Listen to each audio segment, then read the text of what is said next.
A dip in the inflation rate comes as a welcome surprise.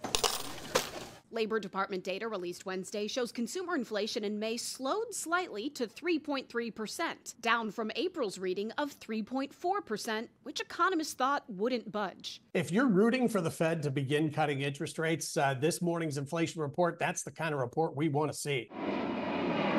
Last month, inflation dropped the most for things like plane tickets, new cars, clothes, and gasoline. What's made this bout of inflation over the last few years so insidious is that it's hit it hardest on categories that are household necessities. The good news is we're starting to see some improvement. But housing continues to be a point of pain, with shelter costs rising for the fourth month in a row, now 5.4% higher than they were a year ago. Overall, the fight against inflation has come a long way from its peak of 9.1% in June 2022. But the current 3.3% we're at now is still a ways away from the Federal Reserve's target rate of 2%.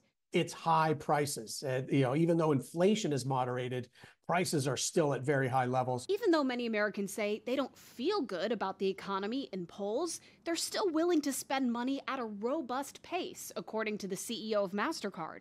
We continue to see healthy consumer balance sheets. There's access to credit, there's willingness to access credit. As for when it will be less expensive to access credit, Fed officials, appearing more hesitant, announced Wednesday they're now looking at just one interest rate cut before the end of the year.